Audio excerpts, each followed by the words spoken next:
Assalamualaikum warahmatullahi wabarakatuh.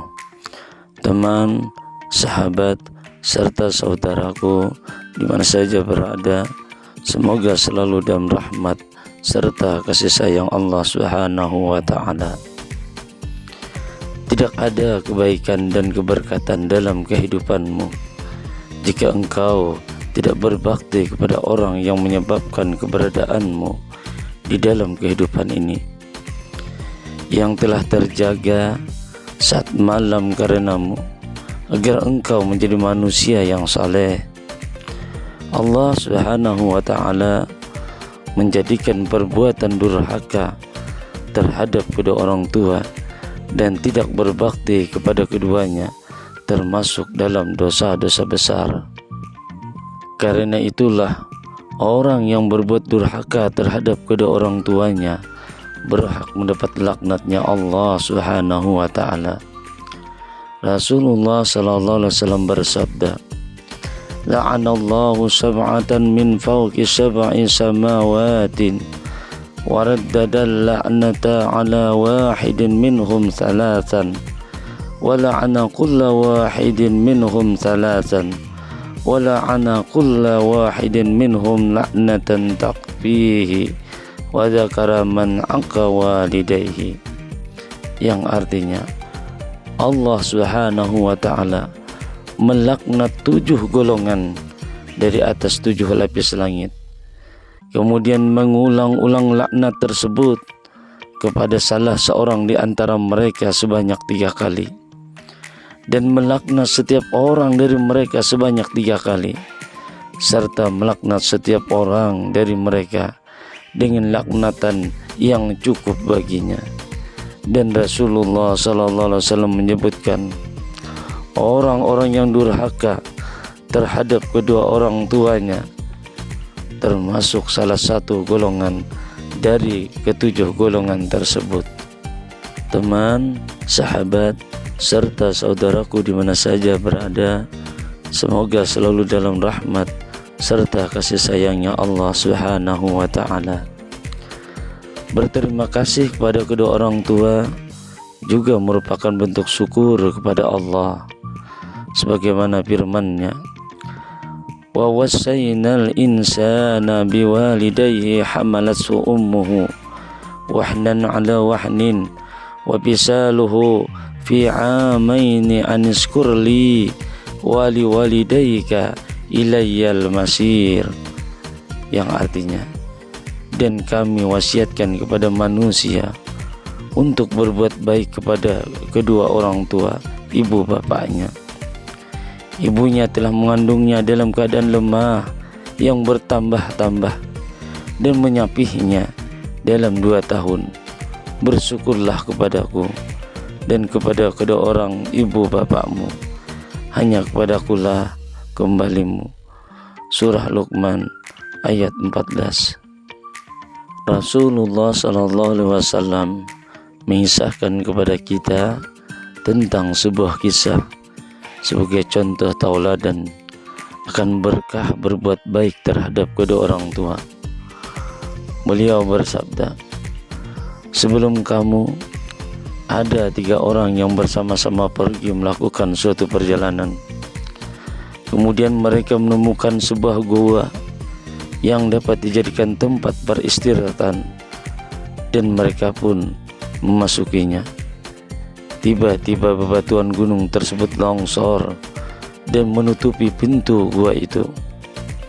Mereka berkata, 'Sesungguhnya kita tidak akan selamat dari gunung batu ini, kecuali jika kita berdoa kepada Allah dengan amal-amal saleh yang pernah kita lakukan.' Salah seorang di antara mereka berkata, 'Ya Allah, aku memiliki 2 orang tua yang sudah renta, dan aku tidak pernah memberi minum keluarga dan hartaku di sore hari. Sebelum mereka berdua, aku beri minum. Suatu hari, aku terlampau jauh dalam mencari kayu bakar, sehingga aku tidak kembali kepada kedua orang tuaku hingga mereka tertidur. Kemudian aku memeraskan susu untuk minuman sore keduanya. Ketika aku mendapati keduanya sedang tidur, aku tidak ingin membangunkan dan tidak ingin pula memberi minum keluarga dan hartaku sebelum mereka berdua. Maka aku pun menunggu sampai aku tertidur, sedang cawan susu masih berada di tanganku, sampai fajar menyingsing. Saat anak-anak kecil menangis dan teriak, keduanya pun terbangun, lalu meminum susu yang berada di tanganku. Ya Allah, seandainya aku melakukan hal itu karena mengharap ridha-Mu semata, maka berikanlah kepada kami jalan keluar dari timbunan bebatuan ini. Batu yang menutup pintu gua itu pun terbuka sedikit, namun mereka belum dapat keluar. Orang kedua berkata, Ya Allah, aku memiliki seorang budak wanita yang sangat aku cintai. Dalam riwayat lain disebutkan, aku mencintainya seperti cinta mati seorang laki-laki kepada perempuan. Aku ingin menggaulinya, namun dia menolakku, sehingga aku menderita karenanya selama 1 tahun. Kemudian dia datang kepadaku, dan aku berikan kepadanya 120 dinar agar dia bersedia bergaul denganku. Wanita itu menerima, akan tetapi ketika aku telah mampu mendapatkannya, dalam riwayat lain disebutkan, ketika aku telah duduk di atas kedua kakinya, wanita itu berkata, bertakwalah kepada Allah, dan janganlah engkau lapangkan cincin kecuali dengan haknya. Aku meninggalkannya, walaupun dia adalah manusia yang paling aku cintai. Aku tinggalkan emas yang telah aku berikan kepadanya. Ya Allah, seandainya aku melakukan itu semua karena mengharap ridha-Mu, maka berikanlah jalan keluar bagi kami dari gua batu ini. Batu yang menutup pintu gua itu pun terbuka sedikit, namun mereka belum dapat keluar darinya. Orang ketiga berkata, Ya Allah, aku menyewa beberapa orang pekerja dan telah memberikan upah pekerjaan kepada mereka, kecuali 1 orang dari mereka yang pergi dan meninggalkan upahnya. Kemudian aku investasikan upahnya tersebut hingga membesar dan menjadi harta yang banyak.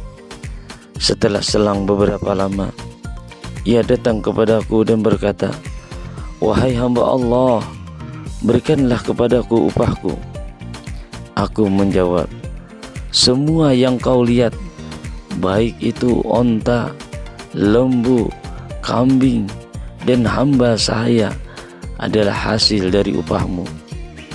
Orang itu berkata, Wahai hamba Allah, janganlah engkau menghinaku. Aku berkata, Aku tidak menghinamu. Kemudian orang tersebut mengambil seluruh hartanya dan tidak menyisakan sedikit pun. Ya Allah, seandainya aku melakukan itu karena mengharap ridha-Mu, maka berikanlah kami jalan keluar dari gua batu ini. Batu yang menutup pintu gua itu terbuka lagi, dan mereka pun keluar dari belenggu itu. Hadis riwayat Bukhari dan Muslim dari Abdullah ibnu Umar radhiyallahu an. Ingatlah, apabila engkau tidak berbakti kepada kedua orang tuamu, maka sekali-kali anakmu juga tidak akan pernah berbakti kepadamu. Jika telah terjadi demikian, maka tidak ada lagi kebaikan dan keberkahan. Wallahu a'lam. Assalamualaikum warahmatullahi wabarakatuh.